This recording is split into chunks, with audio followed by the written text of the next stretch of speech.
మొదటి వీడియోలో యేసును దావీదు సంతానం నుండొచ్చిన మెస్సయ్యగా, మోషేలాగా అధికారం గల ఒక కొత్త బోధకుడుగా, దేవుడు మనకు తోడు అని అర్థమిచ్చే ఇమ్మానుయేలుగా మత్తయి పరిచయం చేశాడు. దేవుని రాజ్యం గురించి, దాని ఆగమనం గురించి ప్రజలకు బోధించి, దానిని ఇశ్రాయేలు ప్రజల అనుదిన జీవనంలోకి అలవరిచిన తరువాత చాలామంది యేసును అంగీకరించినా, మరికొందరు, ప్రత్యేకంగా ఇశ్రాయేలు మతపెద్దలైన పరిసయ్యులు ఆయన్ని తిరస్కరించినట్టు చూశాం. ఇప్పుడు పెద్ద ప్రశ్న ఏమిటంటే, యేసుకు ఇశ్రాయేలు నాయకులకు మధ్య ఈ సంఘర్షణ ఎక్కడికి దారితీయబోతున్నది?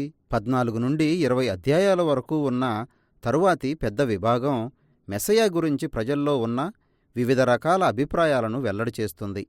యేసు రోగాలతో ఉన్నవారిని స్వస్థపరుస్తూ ఉండడమే కాక 2 సార్లు అద్భుతమైన రీతిలో వేలాది మందికి ఆహారం పెట్టాడు. వాటిలో ఒకటి యూదులకి, మరొకటి యూదులు కానివారికి జరిగించాడు. ఈ అద్భుతాలు అరణ్యంలో మోషే ఇశ్రాయేలు ప్రజలకు జరిగించిన వాటిని పోలి ఉన్నాయి. కాబట్టి ఆ ప్రజలు యేసు విషయంలో చాలా ఉత్సాహంగా ఉన్నారు. ఆయన ఒక గొప్ప ప్రవక్త అని, మెస్సయ్య అని వారు నమ్ముతున్నారు గాని వారి మత పెద్దలు అంగీకరించడం లేదు. మెస్సయ్య గురించిన వారి అభిప్రాయాలు కీర్తన 2 దానియేలు 2వ అధ్యాయంలోని వాక్యాలు సూచించినట్లుగా, విజయశీలుడైన రాజు అన్యరాజులందరినీ ఓడించి ఇశ్రాయేలును విమోచించడం పైన ఆధారం చేసుకొని ఉన్నాయి. వారి ఉద్దేశంలో యేసు ఒక అబద్ధ బోధకుడు. ఆయన తన విషయంలో దేవదూషణకరమైన రీతిలో ప్రకటనలు చేస్తున్నాడు. కాబట్టి ఆయన మీద వారి వ్యతిరేకత అంతకంతకు అధికమై ఆయన్ని చంపడానికి వారు కుట్ర పన్నుతున్నట్టు వార్తలొచ్చాయి. దానికి స్పందనగా యేసు వారి నుండి తప్పుకున్నాడు. తాను ఇశ్రాయేలీయుల మెస్సయ్యగా ఉండడం అంటే తన ఉద్దేశం ఏమిటో తన సన్నిహిత శిష్యులకు బోధించడం మొదలెట్టాడు. ఎందుకంటే ఆయన చెప్పేది అందరూ ఎదురుచూసే విధంగా లేదు. ఆ సందర్భంలో 16వ అధ్యాయంలో యేసు తన శిష్యులను, నేనెవరనని మీరనుకుంటున్నారు అని అడిగాడు. పేతురు ముందుకు వచ్చి, నీవు మెస్సయ్యవు, సజీవుడైన దేవుని కుమారుడివి అని సరైన జవాబిచ్చాడు. అయితే అతడు సైనిక సామర్థ్యంతో విజయవంతంగా పాలించడానికి రాబోయే ఒక రాజు గురించి ఆలోచిస్తున్నట్టు స్పష్టమవుతున్నది. అప్పుడు యేసు పేతురును సవాలు చేస్తూ, అవును, నేను రాజుగా రాబోతున్నాను, అయితే అది ఒక విభిన్నమైన రీతిలో అని జవాబిచ్చాడు. అప్పటినుండి యెషయా గ్రంథంలో మెస్సయ్య రాజు తన ప్రజల పాపాల కోసం శ్రమలు పొంది మరణిస్తాడని చెప్పిన ప్రవక్త మాటల్లో నుండి తీసుకున్న అంశాలను బోధించడం ప్రారంభించాడు. అంటే యేసు ఇశ్రాయేలు కోసం, ఇతర జాతుల ప్రజల కోసం తన ప్రాణాన్ని పెట్టే సేవకునిగా మారడం ద్వారా ఒక మెస్సయ్యగా వచ్చేవాడిగా తనను తాను కనపరుచుకోవడానికి చూస్తున్నాడు. అయితే పేతురు, ఇతర శిష్యులు దానిని అర్థం చేసుకోలేకపోయారు. కాబట్టి యేసు ఆ తరువాత కనిపించే బోధల శ్రేణితో కూడిన 4వ విభాగంలో ప్రవేశించాడు. ఇవన్నీ యేసు చెబుతున్న విభిన్నమైన మెస్సయ్య రాజ్యం గురించిన వ్యతిరేక భావనలను వివరించాయి.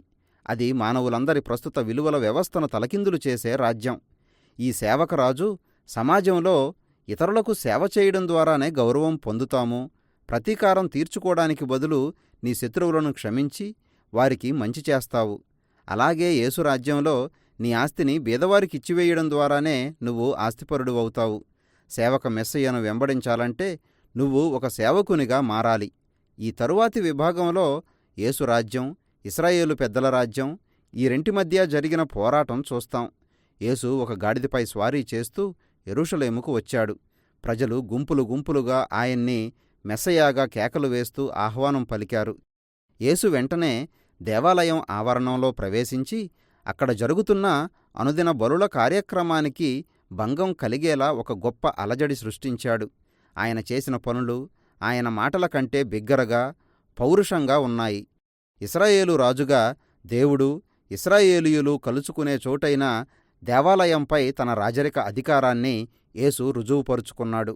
ఇశ్రాయేలు మత పెద్దలు దేవాలయ పవిత్రత విషయంలో రాజీ పడిపోయారు. కాబట్టి ఇక్కడ ఆయన వారి అధికారాన్ని సవాలు చేస్తున్నాడు.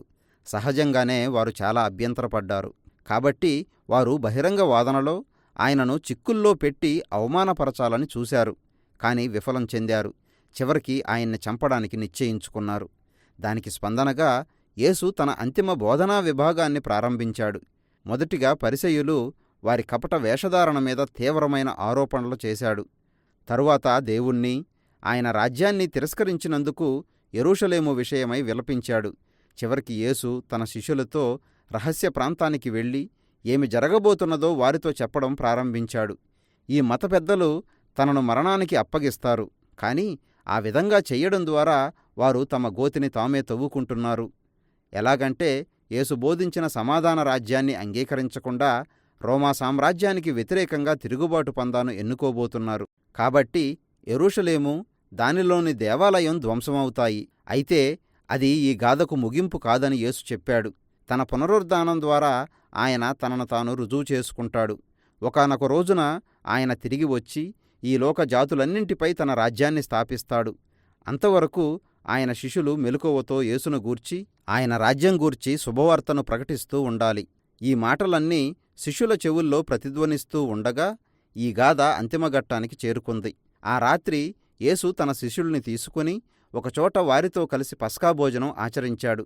పస్కా గొర్రెపిల్ల మరణం ద్వారా ఇశ్రాయేలీయులకు బానిసత్వం నుండి లభించిన విమోచనను పస్కా పండుగ గుర్తుచేస్తుంది. ఆ భోజనంలో రొట్టెను, ద్రాక్షారసాన్ని తీసుకుని ఆయన వాటిని రాబోతున్న తన మరణం ఒక బలిలాంటిదని, అది తన ప్రజలను వారి పాపం, దుష్టత్వం యొక్క బానిసత్వం నుండి విడిపిస్తాయనే సూచనలను చెప్పాడు. ఆ భోజనం తరువాత యేసును బంధించారు. యూదా మత పెద్దల సభ అయిన సెన్హెడ్రిన్ ముందు ఆయనకు తీర్పు తీర్చారు. తాను మెస్సయ్యానని ఆయన చేసిన ప్రకటనను వారు తిరస్కరించారు. దేవునికి వ్యతిరేకంగా దేవదూషణ నేరాన్ని ఆయనపై మోపారు. తరువాత వారు యేసును రోమా గవర్నర్ అయిన పిలాతు ముందుకు తీసుకెళ్లారు. యేసు నిర్దోషి అని అతనికి తెలుసుగాని యూదా మత పెద్దల ఒత్తిడికి అతడు లొంగిపోయి ఆయనకు శిలువ మరణశిక్ష విధించాడు. కాబట్టి రోమా సైనికులు యేసును ఈడ్చుకుపోయి శిలువ వేశారు. సరిగ్గా ఇక్కడే ఈ విభాగంలో మత్తయి ప్రారంభం అధ్యాయాల్లో చేసినట్టుగా పాత నిబంధన లేఖనాల ప్రస్తావన ఎక్కువగా చేసినట్టు చూడగలం. యేసు మరణం ఏదో ఒక విషాద ఘట్టం లేక ఒక ఓటమి కాదని చూపడానికి అతడు ప్రయత్నించాడు. నిజానికి అదంతా ప్రాచీన ప్రవచన వాగ్దానాల ఆశ్చర్యకరమైన నెరవేర్పు అని అతడు చూపించాడు. యెషయా చెప్పినట్టుగా యేసు సేవక మెస్సయాగా వచ్చాడు. ఆయన సొంత ప్రజలు ఆయన్ని తిరస్కరించారు. అయితే వారిని శిక్షించే బదులు ఆయనే వారి పక్షంగా తీర్పు పొంది వారి పాపశిక్షను అనుభవించాడు.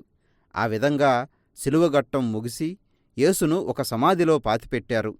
అయితే ఈ గ్రంథం ఒక ఆశ్చర్యకరమైన సంఘటనతో ముగిసింది. చివరి అధ్యాయంలో ఆదివారం నాడు శిష్యులు యేసు సమాధి ఖాళీగా ఉండడం చూశారు. ఒక్కసారిగా యేసు మరణం నుండి సజీవుడిగా తిరిగి లేవడం ప్రజలు చూశారు. పునరుద్ధానుడైన యేసు మహానియామకం అనే గొప్ప ఆజ్ఞను తన శిష్యులకు ఇవ్వడంతో ఈ గ్రంథం ముగిసింది. తానిప్పుడు ఈ లోకానికి నిజమైన రాజునని యేసు చెప్పాడు.